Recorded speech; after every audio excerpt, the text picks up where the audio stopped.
লক্ষ্য থাকে ফলের বাগান, শকুনের লক্ষ্য থাকে দুর্বাগানের সন্ধান, শ্রীগালের লক্ষ্য থাকে মরা দেহ নিয়ে করে টানাটানি, আর নির্দিকের লক্ষ্য থাকে পরনিন্দা গ্লানি। জ্ঞানীর লক্ষ্য থাকে তর্ক উপার্জন, আর একমাত্র কৃষ্ণ ভক্তের লক্ষ্য থাকে আমার গোবিন্দের চরণ। ভাবিতে বলছে আয় না করি, আয় না করি, আয় না করি, যার গৌর আয় না করি, আয় না করি, আয় না করি, করি কি মানে তৈরি করা। এই যে কীর্তনে গেলে কি হবে, দেখ দেখ ধর্ম শীর্ষিক কর্ম, আয় না করি, আয় না করি। মনটাকে আমরা ভক্তির পথে যেন তৈরি করতে পারি, মনটাকে এইভাবে করতে হবে। আয় না করি, মনটা আয় না করি। অপর রমণী বলছে কাউকে যদি সর্পে দংশন করে, সর্পের বিষয় জ্বালা যেভাবে ছটফট করে, প্রিয়া সাপে কাটা রোগীর মতো জর্জরিত হয়ে গেছিস, তাই না? গৌর ভাবি বলছে না করি, শোনো, কাউকে যদি সর্পে দংশন করে, সর্পের বৃদ্ধাইরে নামাইতে পারে, কিন্তু আমি যে গৌর প্রেমের বিষের জ্বালায় জর্জরিত হয়েছি, সারা পৃথিবীর সমস্ত অজাবদ্ধ ছেড়ে আমাকে ছাড়তে শুরু করে, কেউ আমাকে আরোগ্য করতে পারবে। তাই গৌর ভাবিনী কেঁদে কেঁদে বলছে না করি গো, অবক্ষে আছে বন আমার বনেরও মতন,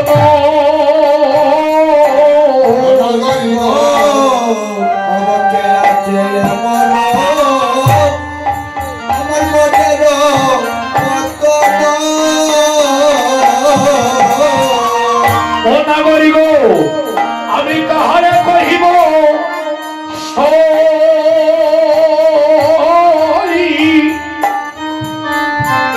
কাহারে কহিব সই, না করিব আমি কাহারে কহিব সই, না করিব কাহারে কহিব সই, ও না করিব না দেখিলে বুক বিদুরিয়া গেল, না দেখিলে বুকে বিদুরিয়া গেল, আমি তাই সে তোমারে করিব না গলি, আমি তাই সে তোমারে কই, ভগবাইছে তোমারে কইব না গলি, আমি তাই সে তোমারে না করিব ভবে বড় বিবিনে বড় বুঝে না, অগৌর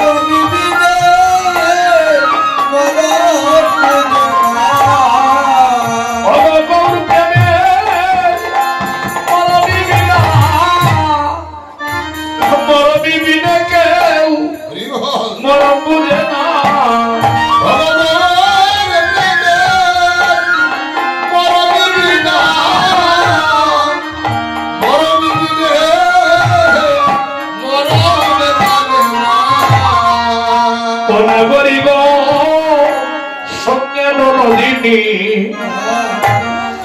যেমন কালো ভুজঙ্গিনী উঠিল কুমতি ভেল, ও নাগরিক যেমন কুটিল কুমতি ভেল,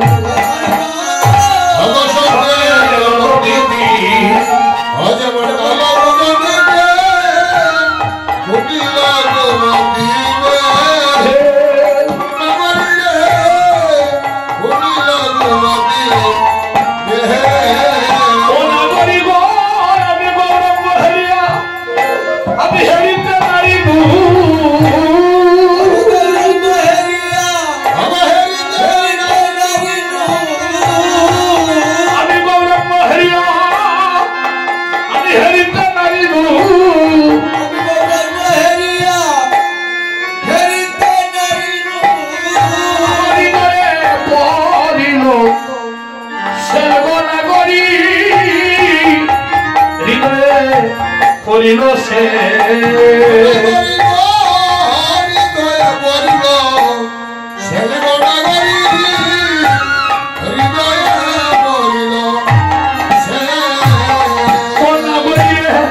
হৃদয় মাঝে আমার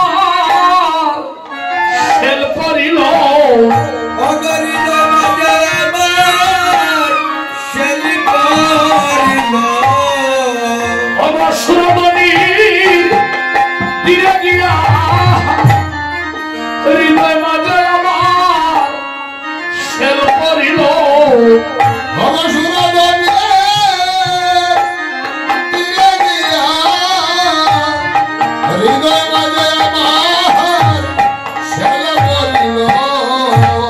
কহে নরহরি গৌরাঙ্গ মাধুরী যাহার অন্তরে দাগে বনাগরি গো সেরূপ যাহার অন্তরে দাগে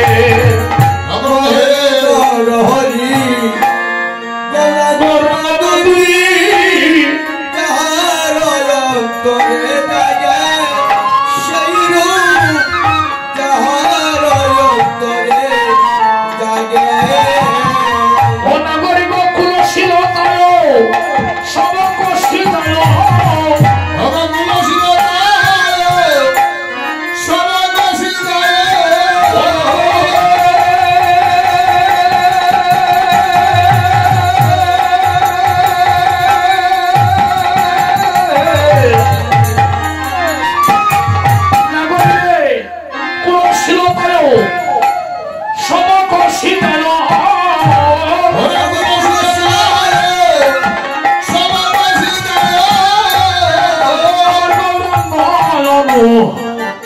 রাগে গনাগরি গৌরাঙ্গ অনুরাগে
কেঁদে কেঁদে বলছে আমি আগে জানলে জানলে যেতাম না গো, জানতাম যদি আমার এমন রূপ হবে। অপরমণি তার কান্না দেখে সে হাসছে আর বলছে বুঝেছি তুই যে উন্মাদিনী হয়েছিস গো, তোর গায়ে আজকে কলি বাতাস লেগে গেছে। হরিবল যুগটা তো কলি যুগ। এই জগতে কে মিথ্যা কথা বলে বাবা? এই জগতে কে মিথ্যা কথা বলে জানে? এখানে যদি কোনো উকিল থাকে তাহলে আমার অপরাধ ক্ষমা করবে। এখানে অনেক শিক্ষক শিক্ষিকা থাকতে পারেন, আমারও জানা হচ্ছে এখানে কোর্টের উকিলও এখানে থাকতে পারেন। আসতে যত সব মিথ্যা কথা বলে যারা কোর্ট যারা উকিলাতি করে, কেন তারা মিথ্যা কথা বলে? আসামিকে রক্ষা করার জন্য, আসামিকে মুক্তি করার জন্য প্রত্যেকটা উকিল কিন্তু মিথ্যা কথা বলতে হবে। আর আমাদের এই জগতের কোর্টের উকিলকে আমার ওনাদের আদি প্রাণ গোবিন্দ, তিনিও মিথ্যা কথা বলেন। কেন জানেন? ভক্তকে রক্ষা করার জন্য। তার প্রমাণ তিনি তো বলেছেন যে আমি ভগবান হয়ে আমি জগতের সবাইকে সমানভাবে ভালোবাসি। মিথ্যা কথা বলেন না, কিন্তু মিথ্যা কথা প্রমাণটা কে দিয়েছেন? কারণ ওই যে কুরুক্ষেত্রের মাঠে তিনি তো 55 লোকের পক্ষে হয়েছিলেন। নারদ বলছে প্রভু তুমি তো মিথ্যা কথা বলো। কেন? তুমি না বলেছো যে জগতের সবাইকে সমানভাবে ভালোবাসো? বলছে হ্যাঁ।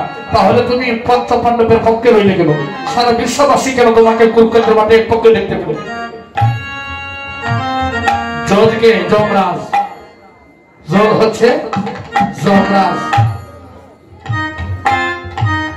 ব্যারিস্টার কলি, আর উকিল আমার ভগবান শ্রীকৃষ্ণ। ভক্তকে রক্ষা করার জন্য মিথ্যা কথা বলে।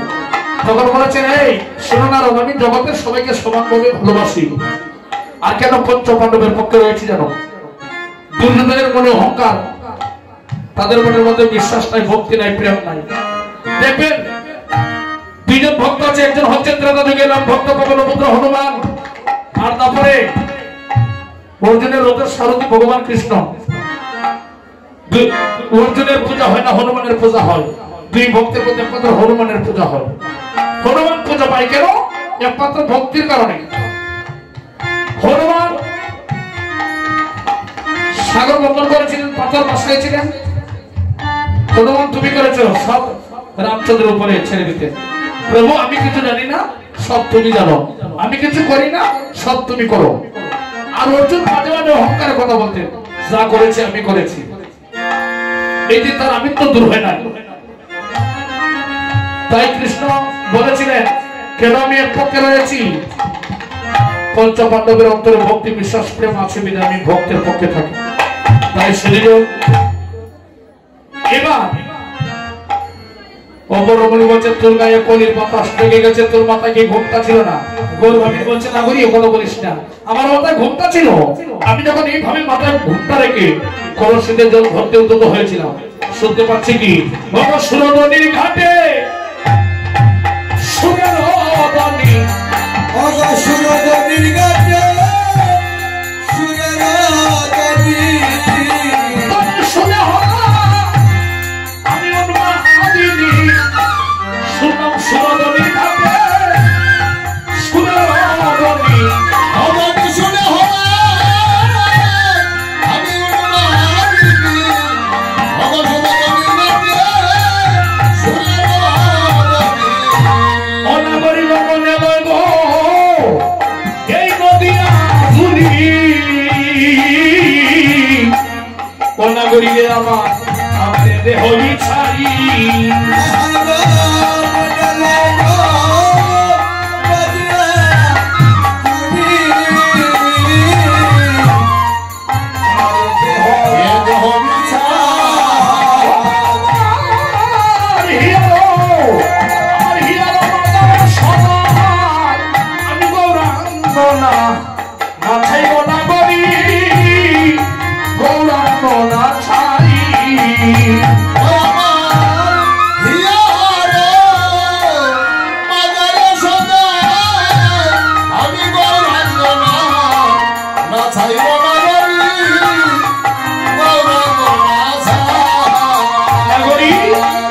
আমি যখন এইভাবে মাথায় ঘোমটা রেখে কলসিতে জল ভরতে উদ্যত হয়েছিলাম, তার হংকার গর্জন শুনে আমি আর স্থির থাকতে পারছি না। তাই কি করেছি, তাকে এক নজর দেখিবার লাগে মানগুলো মনের আশা ছেড়ে দিয়ে ও নাগরিক ওই আমার